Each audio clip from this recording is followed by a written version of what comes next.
เสียงชัดเจนเลย โอ้ยดังกล่องคือยังลงไปเนี่ยนะ โมแม่นว่าผีนะ รู้แล้วดิ อืมหรือ เค ค ย น แน่สิใต้เลยสิใต้เลยว้าว ก็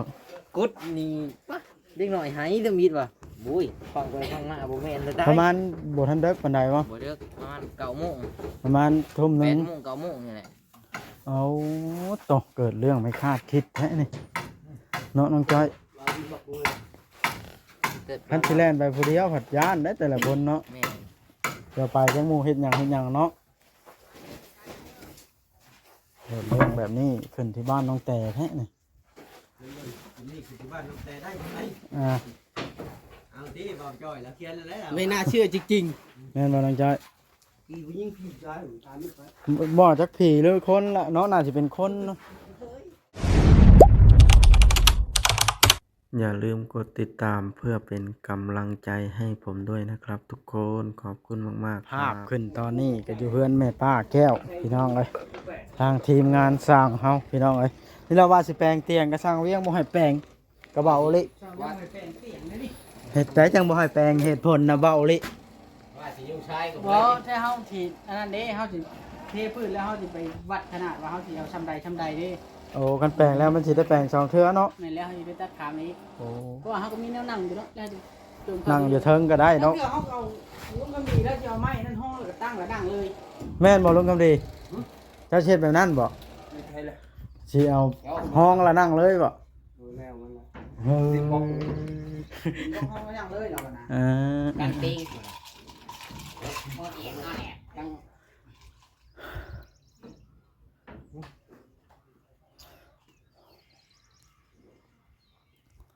สั่งเวียงเฮ็ดต้องลงเข้าบานประตูกับบ่ทันให้เขาบ่เนี่ย ทาสีก่อน เอามันจังบ่เปื้อนลายแม่นความเบาลิซั่นบ่วัดก็ยังบ่ทันมีแนวเฮ็ดแล้วซั่นน่ะเพราะว่าเวียกบ่วัดน่ะคือเข้าบานประตูครับ เอามือเข้านี่จะสร้างเวียงอีกอยู่ ครับแปลงเตียงก็ยังบ่ทันให้เฮ็ดอีกอยู่ ผมมีเฮ็ดอะไร ว่าสิไปยู่ชายก็ บ่ให้ยุ่งอีก ยังบ่ให้ยู่มันถ่านั้นมันเบิดแล้วเหลือแต่เฮ็ดเพราะว่าเพิ่นยืมพี่น้องไอ้แล้วจังเพิ่นสิเอาของนี้แทนเพิ่นว่าเพิ่นนับรถนะ เอาดี เราคิดว่า หักแพงกัน เราเรานะ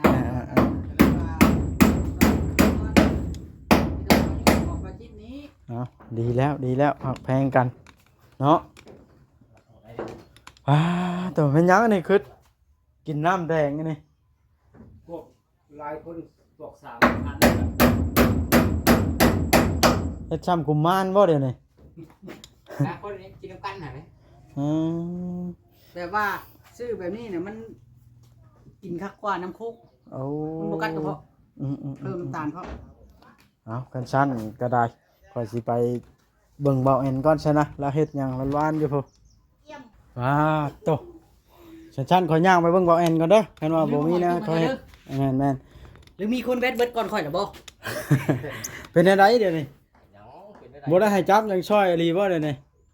โอ้ยก็ให้ช่วย เอ็ม อยู่ เอ็มแล้วก่อน ถ้าช่วยเขาบ้าน ตอนนั้นบ่เวียงให้ค่อยเดี๋ยวนี้ ช่วยเขาบ้าน ว่านี่ก็ท่าลูกติ้งกับบ่จ้อยบ่ให้แปลง ลงเรื่องอะไรต้องไปติดต่อ แล้วให้ค่อยปีนให้มือค่อยจน เปื้อนเบิดวานเลย นั่นได้ป่ะไปเข้า เอา ช่วย เจ้า เขาบ้านเอาทั้งคือบุคคลลงเลย ต่อเบิ่งขอบคุณก่อนชนะ ไปใช้ละ อย่าไปเบิ่งเงินเบ้าเอ็น มันจุบเด้อ ได้ ค่อยมา เราสิขุดหนองปลาเลี้ยงมันเป็นแบบใด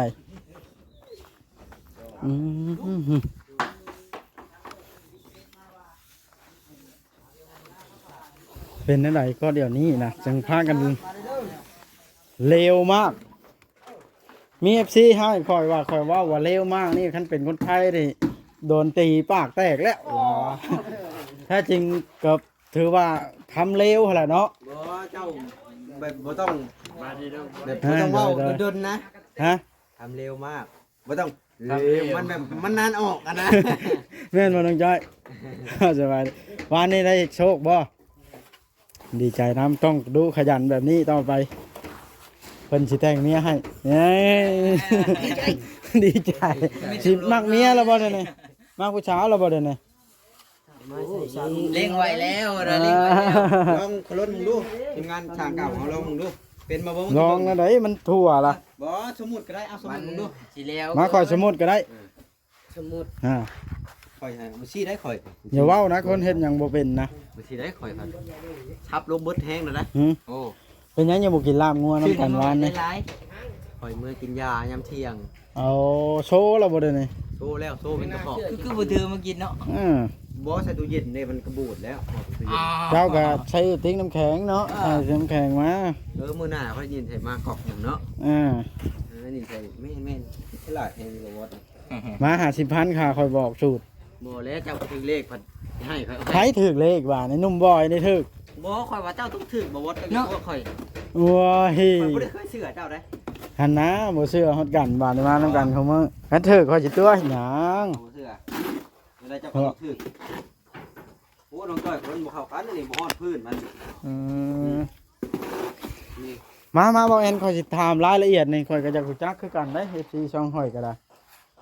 แผนการในสิคุดจักน้องแบบนี้ น้องเดียวนี่แล้วพิสูจน์เบิ่งก่อน เพราะว่ามันหลอดจังสิ เอามารอดจังค่อยขยายหั่นนะ เอา นี่ว่าจุดแรกๆนี่ก็เอาน้องเดียวก่อน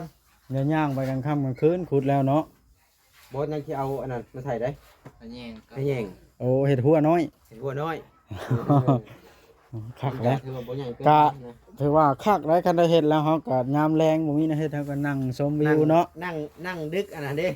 ดูอาหารในป่า ว่า แล้วมันพุงจีกได้ดึงให้หันหลาย เอาดึกทีละนายเนาะ แม่น ขอให้น้องเพิ่นเป็นอาชีพเสริมทำแม่เพิ่นว่าหั่นนะ โอ้ก็คือว่าได้ดีได้นี่เนาะ แม่แบบเฮาก็บ่ยากซื้อของหมู่ ไผยู่ข้าวสะดินหลายแท้นี่ ข่อยเมื่อวานนี้ ว่าแล้วเจ้าก็ได้ย้อนปานนั้น ข่อยไว้เลยมาให้100คนหนึง อย่านะสิจัดกระเพาะนะกิน100ค่อยยังบ่ได้กิน ข่อยกับน้องบอยเพิ่นนั่นแหละ แม่นบ่น้องบอย เก่งบ่ข่อย เก่ง นะขายยังแล้วเจ้าจะมีรถงามไปสิ ไม่ใช่ รถงามไปเจ้านี่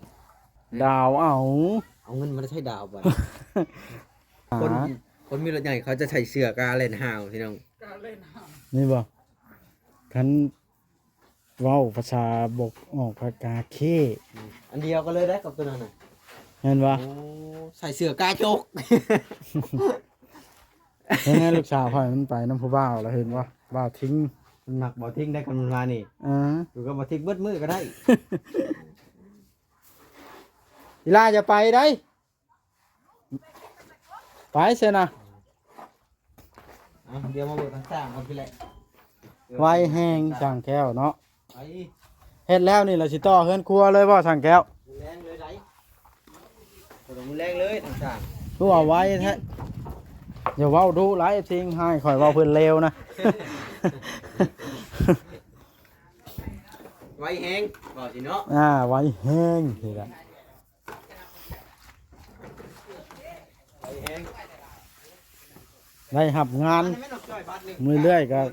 ก่อนลงนาก็ดีใจแล้วนอนลงแก้ว มาแม่น้องจ้อย ก็พอได้ขายกว่าโยละล่าเนาะ มันเด็กๆรออยู่3กระทุก เป็นในไหนสารวัดประตูคงนะหยุดเฮ็ดก่อนช่วงนี้ หยุดก่อน เอามาเอาตัวนี้ก่อนเนาะ ขายกันลงหน้าก่อน เอา โลถาเติมอีกละเดือน12ลงเงินกัน จังสิ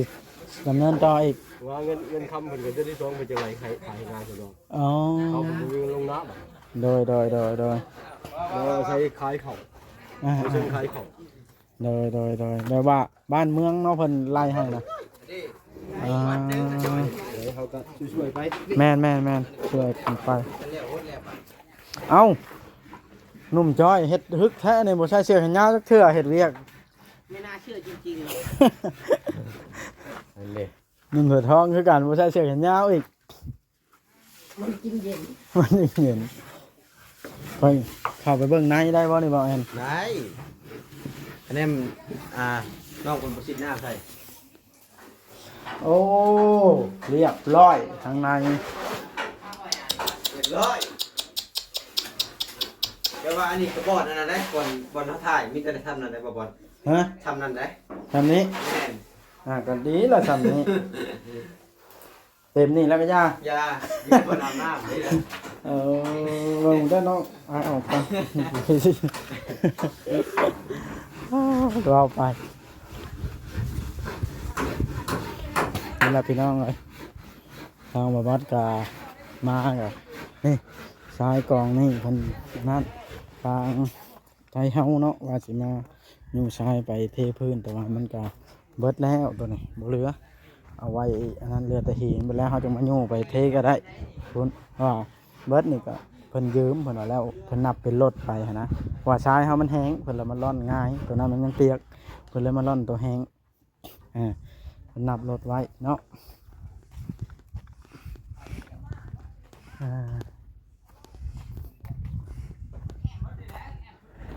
โอ้เรือนโอ้แดงกุ้งบาทนะแม่ตู้ปั่นเพิ่นว่าอยากได้คืออยากได้ผาเพิ่นเอาผาเพิ่นนั่นอยากได้เปลี่ยนหักเสาเพื่อนแล้วใหญ่ได้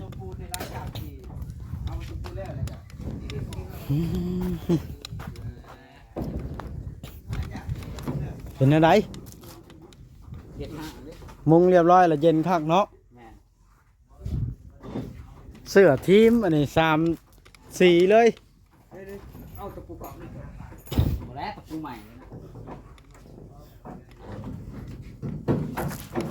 บ่าวจ้อยชาแนลบ่มาบ่มานี่ ตัวแล้วเล็ก ยังแล้ว ตัวหาเนี่ยคนเอาแพทย์อะไรมากินแต่ลาบงัว มาช่วยกันจังดีเนาะฮะ ตอนนั้นมันอยู่แล้วแต่มันใจอยู่อีกเจ้าน้อยใจบ่บ่ ฮะ น้อยใจว่าคนเคยช่วยบ่ บ่แม่นน้อยใจ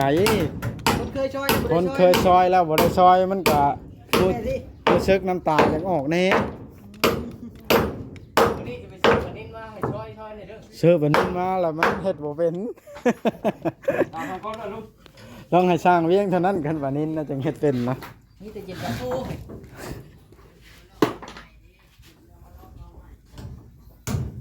ใช้M100สร้างนะ นี่ละเด็ก สร้างกินเบิดละ วันนี้ใช้เอาไม่ได้กินบ่มันนี่ยักแล้ว อย่างว้าวแท้นะ สั่งว่าแท้สั่งเวียนผู้เดียวกับสั่งวัดบ่กินสั่งวัดคนบ่ได้หมู่บ่ได้ให้แปลงเตียงนี่ก็กิน เฮ็ดหยังยังบ่ให้กันแปลงเตียงทางดีได้ แล้วเขาจะพื้นก่อนเขาจะเข้าไปแปลงเขาจะได้สั่งช่ำใดนะเขาจะเบิ่งพื้นเขาก่อนอีกอย่างเขามีบนนั่งอยู่คอยจะแปลงที่เดียวแล้วสิต่อให้มันแน่นๆเลยนะทั้งตัวนั่นตัวนี้แน่ สำนั้นเหตุผลเนาะบานประตูก็บ่ให้เข้าจากท่าสีก่อน ภาษีก่อน สิได้ไปเวียกก่อนซั่นน่ะ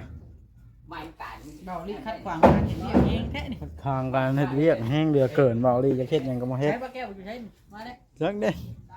เอาไปน้ำหลานแล้วเงื่อนตั้งแต่งามแหงเนาะ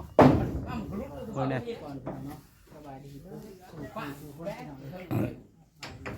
เอ้าวันแรกก็นุ่มโอยไปทางใดมานี่เราได้ดินไหมคืนนี่เขาเบิ่งคลิปเราเจ้าเห็นปะ เห็น เขาเบิ่งโอ้ว่ะคือว่าเก่งแท้ว่ะ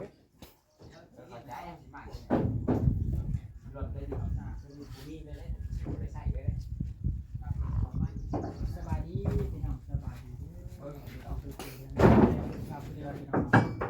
ขอเห็ดไปมานี่สิข้าวพาแล้วบ่ลุงเวียง บ่เรือแล้วมึงนี่ เรียบร้อยเนาะ ทางด้าน แล้วเรือแล้วมึง เอาลุยสินะดีใจน้ำที่เห็ดไปผู้รักผู้ใหญ่มันตีเจ้าแห้งเดี๋ยวนี้เห็นน้อยแผ่นใหญ่ แท้จริงตัวนี้บ่ได้อมมันละจะคือใหญ่ซื้อนี่เนาะ แม่นเฮาบ่ทันได้ปาดเด้ แม่นเฮาปาดออกมาก็พอดีเลย ปกติก็ใหญ่คือคนว่าโอลิมันตัวน้อยเด้ตัวนี้ น้อยก็หมู่น้อยหนึงเนาะ แม่นตัวนั้นก็เพิ่นอยู่ คอยเบิ่งจนบ่ออก เพิ่นนี่ช่างสังเกตอีหลีเนาะ แม่เพิ่น แน่นอนเนาะ แน่นอนเลยเพิ่น เราต้องเฮ็ดให้ละเอียด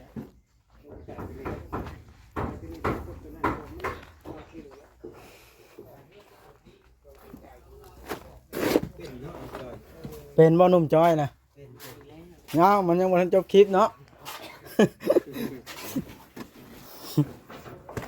เจ๊กี่ได้ยังเนาะ อ่าก็ให้มาแน่เนาะบ่อยากให้กันมาใกล้บ่เดี๋ยวนี้ บ่ บ่อยากให้กันมาใกล้เลยบ่ว่าดอก น่าเชื่อจริง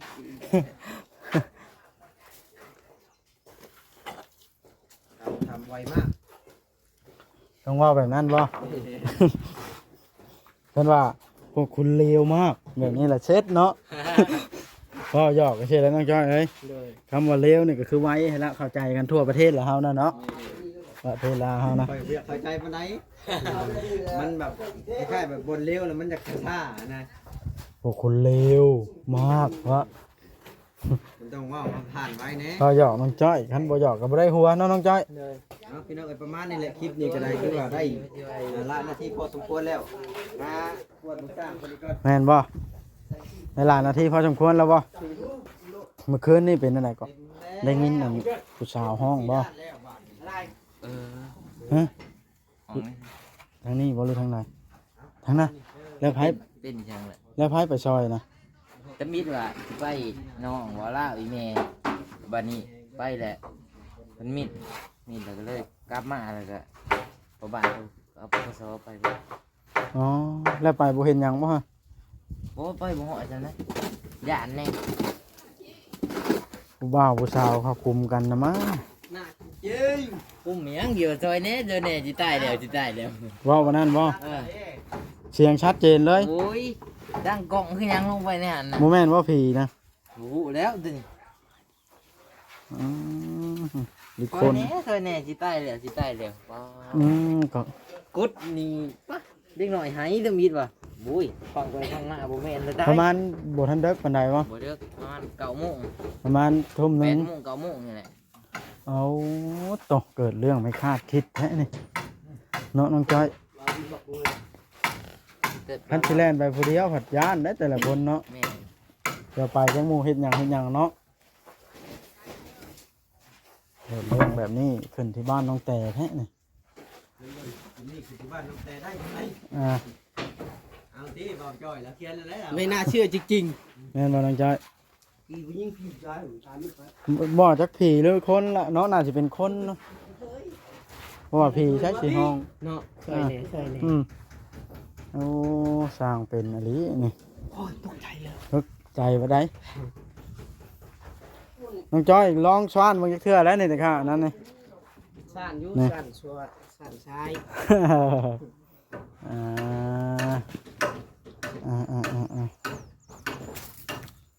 ่าตกพี่น้องไอ้เอาสำหรับคลิปนี้ก็ได้ มันก็คือว่ายืดยาวพอสมควรแล้ว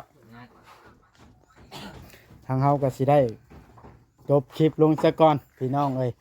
เมื่อใดก็รอเบิ่งรอชมในตอนต่อไปในคลิปหน้าเด้อพี่น้องสิพบพ่อกันอยู่ไสกันเนาะฝาก FC พ่อแม่พี่น้องมาเป็นกำลังใจให้ในเด้อพี่น้องเด้อกดไลค์กดแชร์เบิ่งคลิปเบิ่งโฆษณาให้เบาแอนแน่ ขอบคุณหลายๆเด้อ แล้วก็เบาบอสพร้อม ขอบคุณหลายๆเด้อ เนาะเบาแอนเนาะ แม่ บ่หายกด Subscribe อีกว่ามาสิ ให้กด Subscribe ติดตามกดหมักกระดิ่งเนาะ กดแจ้งเตือนน แม่นกดแจ้งเตือนแล้วก็ ำจะได้หับชมทุกๆคลิป แชร์เนาะ แชร์ไปนำ โฆษณาบ่ให้ขาด บอสก่อน ฮะสิเคลียร์ในข่อยบ่เอ้าจัดไปจัดไปซะนะ เพื่อนจะบอกว่าคอยเมื่อก่อนเด้อ เมื่อลอยไว้ เมื่อก่อน มาเขียนมาโตเลยบ่อ้าวมิกบ่เป็นใจบาทนะ มิกก็ได้มันยังอะนะตัวเอสบ่เลขห้า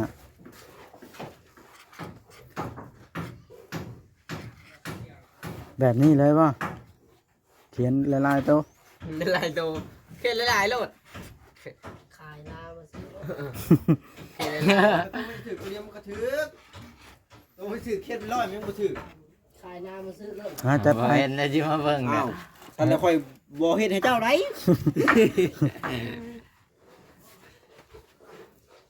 มาไม่ค่อยถ่ายเอานี่ไปมือซื้อก่อนบอส เท่านี้ป่ะ คือกดตี เติม อย่าเฮ็ดให้น้องเพิ่นเขียนเจ้าสิญาติเขียนให้หยังเดี๋ยวนี้ คอยจะถ่ายเอาเป็นหลักฐานเพื่อบอสถือบอสจะบุเรียกน้ำร้อยอีก เอ้ย มื้อนี้คอยจะผิดหวังแล้วบอสนี่ บ่เรียกเนาะ มาคิดว่าบอสจะเป็นคนแบบนี้ บอก อ้าวบ่ เพิ่ ทั น น ไป เถิด ถามผู้เดียวเพิ่น แต่ได้จังมาบอกหมูบอกผู้วัน มันหลาบซื้อมื้อก่อนบ่เถิดแล้วบ่ได้ซื้อว่าไหน นับเลยแต่ว่าพายิไปถอยนับ3เทื่อบ่ถึงเทื่อที่4นี่ปรับโหลด แม่นบ่ ซาเคยซื้อได้ เอาอีก ต่อสามตัว ชา เนี่ย ยังเนี่ย คอยเป็น FC น้องบอย เป็นอาจารย์ เพิ่นสิตั้งสำนักแล้วตอนนี้ อาจารย์ น่าเชื่อจริงๆขึ้นได้ยังไง ต่อไปเพิ่นใช้ผ้าขาวได้ เฮ็ดหนวดยาวๆวะ สตรีอีกได้ เฮ็ดหนวดยาวๆวะ เนี่ยจะไปยุ่งกับสตรีอีก บ่แม่นว่าผ้าเหลือง บ่ผ้าขาวก็ไปยุ่งกับสตรี คนบ่ ได้ ได้อยู่วัดบ่ได้ใช้ผ้าเหลืองนะต้องใช้ผ้าขาว ไปยุ่งสตรีบ่ยุ่งกับยิง